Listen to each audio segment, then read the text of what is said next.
As my stepmother Diana made her third toast of the evening, the crystal champagne glasses clinked.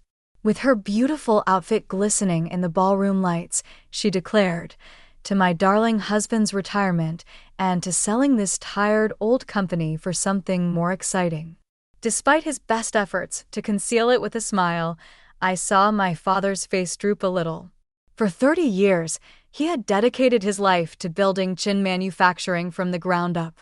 He was now witnessing his trophy wife of 5 years prepare its deconstruction at his own retirement party. Diana wasn't finished, though.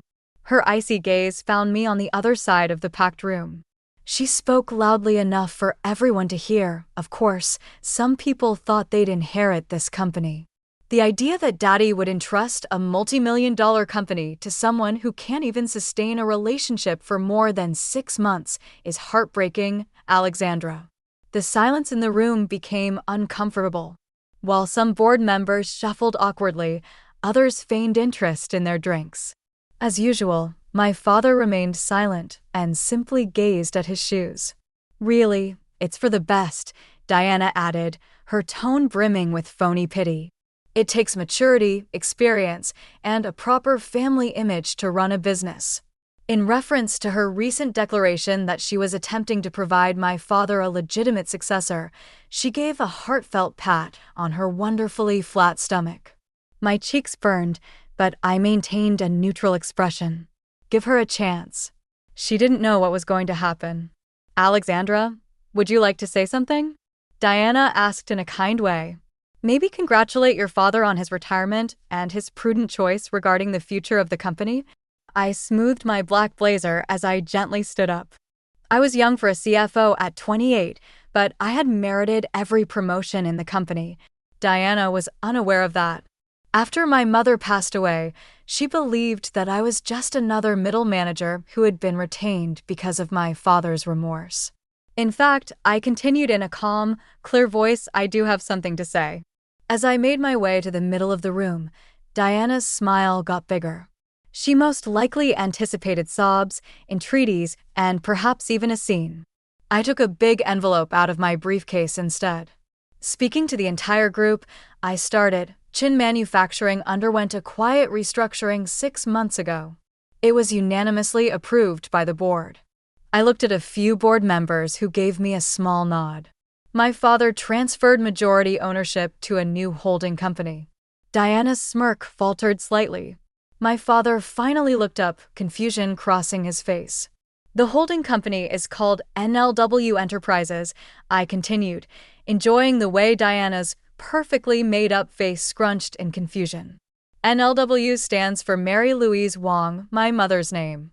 Now Diana's champagne glass was shaking slightly. "What are you talking about?" she demanded. I opened the envelope and began laying out documents on the nearest table. "These papers show that I own 67% of Chin Manufacturing through NLW Enterprises. My father retains 30%, and the remaining 3% is divided among key employees." The room erupted in chaos. Diana lunged for the papers, her expensive manicure scratching at the legal documents as if she could make them disappear.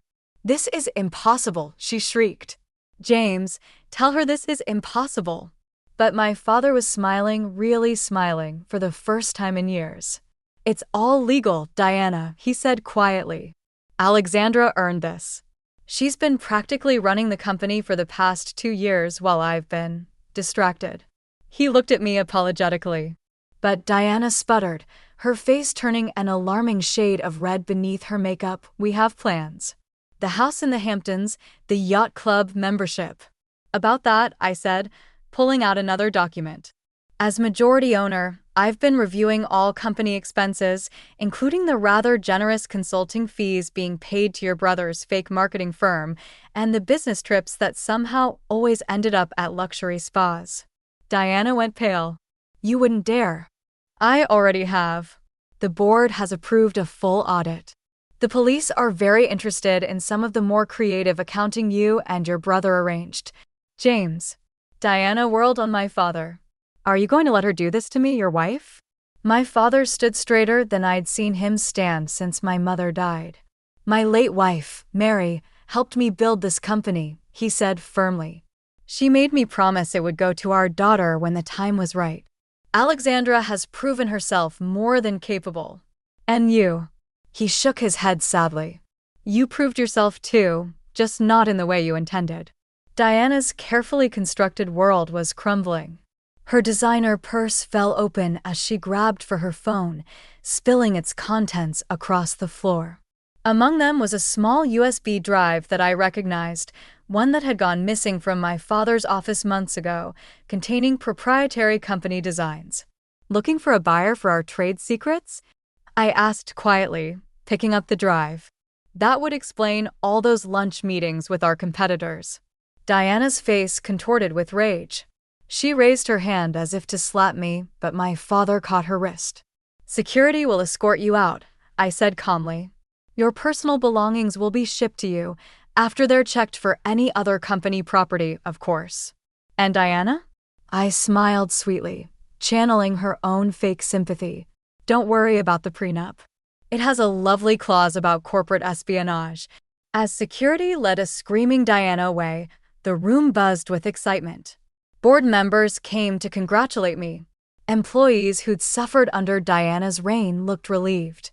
And my father pulled me into a tight hug. "I'm so sorry, Alex," he whispered. "I've been such a fool. Your mother would be so proud of you."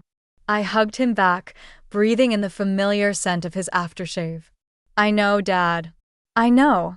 But our moment of reconciliation was interrupted by an urgent call. Diana's brother had been caught trying to delete files from the company servers, and something told me this was just the beginning of the storm. I touched my mother's old wedding ring, which I wore on a chain around my neck. "Ready for this, Dad?" He squeezed my shoulder. "Lead the way, CEO." As we walked to the elevator, I could still hear Diana's shrieks from the lobby. But I wasn't worried. I'd learned from the best, my mother's business acumen, my father's innovation, and yes, even Diana's cutthroat ambition. They'd all taught me valuable lessons. Now it was time to show them exactly what those lessons had created. The morning after the retirement party, I arrived at Chin Manufacturing earlier than usual. The sun hadn't even risen, but I found my father already in his office, sorting through years of memories. "Couldn't sleep either?" I asked, helping him pack a framed photo of him and Mom at the company's grand opening. "Been thinking about your mother," he said softly. "She always said you had her business instincts. Watch out for that girl," she'd tell me. "She'll outshine us both someday." Before I could respond, my phone buzzed. It was Marcus, our head of IT security. "Miss Chin, we have a situation. Multiple attempts to access our servers from unauthorized locations. And you need to see this." Within minutes, I was staring at my computer screen in disbelief. Someone had leaked confidential company emails to our biggest competitors. But these weren't just any emails, they were carefully selected to make it look like Chin Manufacturing had been engaging in corporate espionage. "Diana," I muttered. "She's trying to trigger an industry investigation." "That's not all," Marcus said grimly. "She's also leaked evidence suggesting your takeover was illegal. The press is already picking up the story." Right on cue, my phone exploded with notifications. "Tech heiress in hostile takeover scandal," read one headline. "Family drama threatens industry giant," declared another. Dad looked stricken. "Alex, I'm so sorry. If I hadn't brought Diana into our lives." "No, Dad," I cut him off. "This isn't your fault." "But I know whose fault it is." I pressed the intercom. "Janet, call an emergency board meeting. And get me Victoria Chin on the line." "Your cousin, the federal prosecutor?" Dad asked, surprised. I smiled grimly. Diana wanted to play dirty. Time to show her what that really means. The next few hours were chaos. Diana had gone on a morning news show, playing the part of the concerned wife perfectly. "I just want to protect my husband's legacy," she said tearfully. "Alexander's hostile takeover has devastated him. And now, with these allegations of corporate espionage." But Diana had made one crucial mistake. In her rush to destroy me, she'd used the stolen USB drive to access company files, leaving a clear digital trail. Got her, Marcus announced triumphantly. Every unauthorized access, every leaked document. It all traces back to her brother's IP address. And he grinned. We found something else, emails between Diana and our biggest competitor, dating back months before she married your father. The pieces clicked into place. She targeted Dad from the beginning, I realized. The whole marriage was a corporate raid. The oldest trick in the book, Dad said quietly. And I fell for it completely. Just then, my cousin Victoria called back. After hearing the situation, she was silent for a moment. You know, she said finally, we've been investigating Diana's brother's firm for months. Tax fraud, money laundering. But we could never prove where the money was coming from. This could be exactly what we need. Do it, I said firmly. The next day, as Diana was preparing for another TV interview to slander me, federal agents raided her brother's office. By evening, both siblings were in custody, and the truth was splashed across every business news channel. Corporate heiress CEO's wife arrested in manufacturing espionage scandal. Family feud reveals years-long corporate conspiracy. Young CEO saves family company from hidden takeover. But the real satisfaction came when we found Diana's prenup violation clause was just the tip of the iceberg. The federal investigation revealed offshore accounts, shell companies, and a pattern of targeting wealthy business owners for marriage scams. 7 other victims, Victoria told me. All wealthy men. All with valuable companies. You and your father were supposed to be number 8. In the end, Diana and her brother faced federal charges for corporate espionage, fraud, and money laundering. The evidence was overwhelming. But before they were led away, I visited Diana in custody. How, she demanded, her designer outfit replaced by an orange jumpsuit. How did you know what I was planning? I pulled out an old photo, my mother at my age, standing proudly in front of Chin Manufacturing. Because my mother dealt with people like you all the time. She taught me to spot the vultures circling our company. That's why she made Dad promise to train me properly. To protect her legacy. I leaned closer. You never had a chance, Diana. You were playing checkers. I was playing chess. 3 months later, Chin Manufacturing was stronger than ever. Our stock price had soared after the scandal, as clients appreciated how we'd handled the crisis. Dad was truly retired now, traveling the world and sending me postcards from places Mom had always wanted to visit.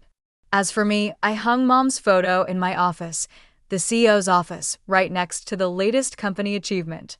Innovation and leadership. Alexander Chin named youngest CEO of the year. But my favorite moment came during a charity gala when I overheard 2 society women gossiping. Did you hear about James Chen's daughter? The one who exposed that gold digger conspiracy? They say she's twice as brilliant as her mother was and 3 times as ruthless when crossed. I smiled, touching Mom's ring around my neck. They had no idea. In business, as in life, the best revenge isn't serving it cold, it's building something so strong that no one dares to try destroying it again. Dad called that evening from Greece. Your mother would be so proud, he said, his voice thick with emotion. Not just of the company, but of who you've become. Looking out over the city from my office window, I thought about everything. The lessons, the loss, the victories. I learned from the best, I replied. Both of you. After all, that's what real family legacy is about, not the money or the company, but the strength to protect what matters. The wisdom to spot true from false. And the courage to fight for what's yours. Diana had wanted to play games with our company.